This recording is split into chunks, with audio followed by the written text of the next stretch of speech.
Good morning and welcome to Sunday School on Zoom. Hey Marvin, I have a question for you. Are you ready? Oh boy, am I ready, willing, and able. What's the question? Okay, it's super simple, but it's a little bit hard. Have you ever heard God's voice? Whoa, that got me. No one's ever asked me that before. Now, are you asking me if God calls me on the phone and talks to me? Wouldn't that be great if God did that? Well, I'm thinking maybe my question wasn't very good. Here, let's try it this way. In what ways do you hear God? And have you ever felt that God wanted you to do something?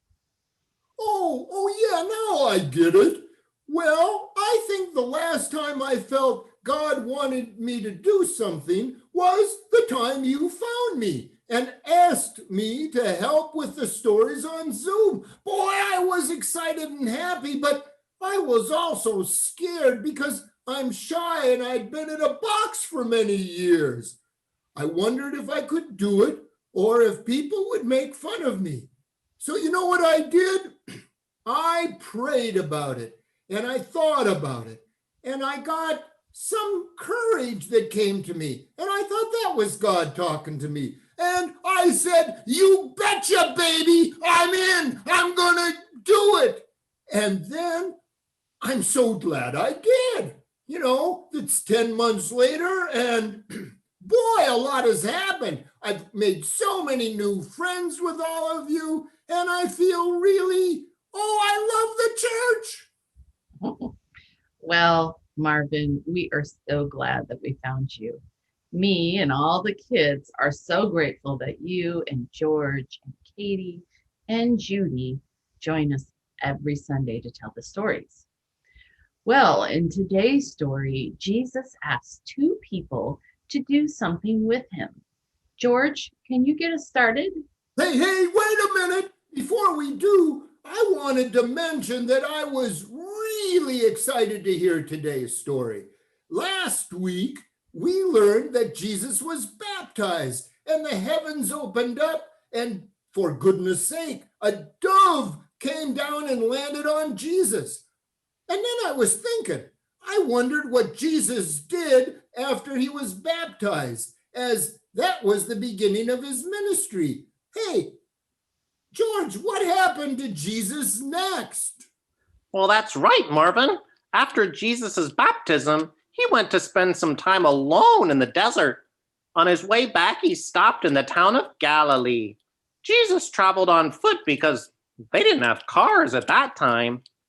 When he arrived in Galilee, he found a man named Philip and said to him, "Hey, Philip, come and follow me." Well, Philip was from the town of Bethsaida. Philip went and found his friend Nathanael and told him, "Hey, Nathanael, we have found the man that Moses wrote about in the law, and the one the prophets also wrote about. His name is Jesus. He's the son of Joseph, and he is from Nazareth." But Nathanael responded to Philip, saying, "Can anything good come from Nazareth?" Nathanael said this because of all the fighting he had heard about between the people who live in Nazareth and the Roman soldiers. Hey, George, we keep hearing about the Romans and the Jewish people. What's the problem with all of that? Well, the land where the Jewish people lived had been under control by other people and groups for over 400 years. And at this time, the Roman Empire was in charge of the Jewish people. The Jewish people wanted their land back and their freedom. Boy, I thought waiting for the coronavirus to go away was going to take a long time. 400 years is like forever. Well, George, what happens next? Well, Philip answers Nathanael and says, "Come and see." So Nathanael went with Philip to meet Jesus. As Jesus saw Nathanael walking toward him, he said, "Here is truly an Israelite. There's nothing false in him." Well, then Nathanael asked, How do you know me, for goodness sake? And then Jesus tells Nathanael something he couldn't possibly know. Jesus said, I saw you when you were under the fig tree before Philip told you about me. Then Nathanael said to Jesus, Teacher, you are the Son of God. You are the King of Israel. Jesus said to Nathanael, do you believe simply because I told you I saw you under a fig tree? Wait and see. I'll show you greater things than that. And Jesus said to them, I tell you the truth. You will see all of heaven open and angels of God flying up and down from heaven. Wow, this story is amazing. I can't wait to hear what happens next week. Thanks, Puppets, for telling our story. Hey, Julie, when are we going to go to the breakout? When we are in the breakout rooms, can we talk more about hearing God's voice? You know, I want to hear what other people, these kids, have to say about when has God called or asked you to do something to help others? How did you know? And how did you respond? That's great. Okay, it's time for breakout room. Okay, everybody, welcome back. It's riddle time with Marvin. Oh boy, I got some riddles. You know, because Jesus saw Nathanael under a tree, we're going to do tree jokes today. Hey, Julie, you want to try this tree riddle? Yep, let's do it. Okay, I got you on this one.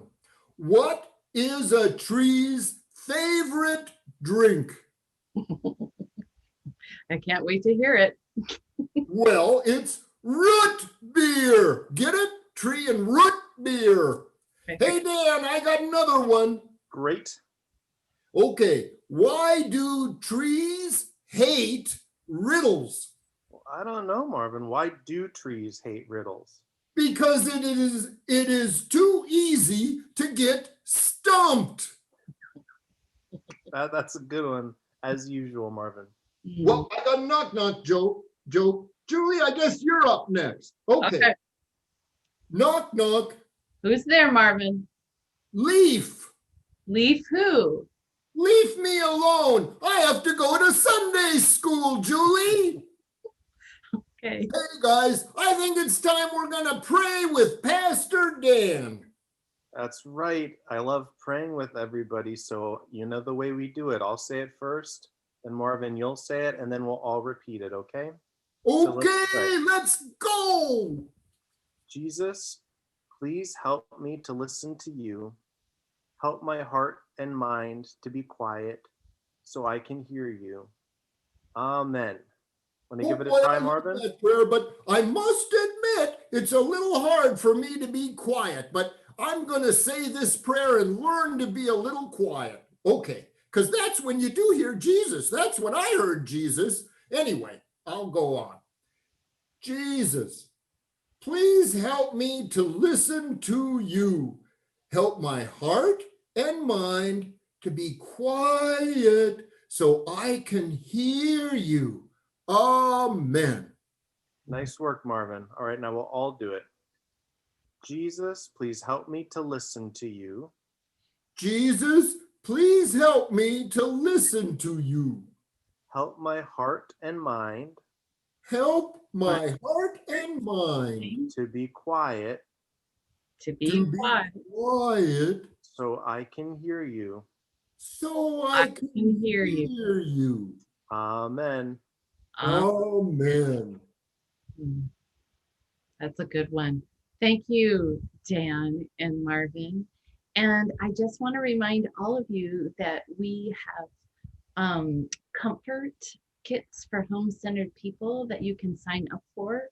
So please look for my newsletter and consider supporting some of our friends over 60 that just might not be able to get out of their house at all. Okay, let's say goodbye, everybody. Bye-bye. So long.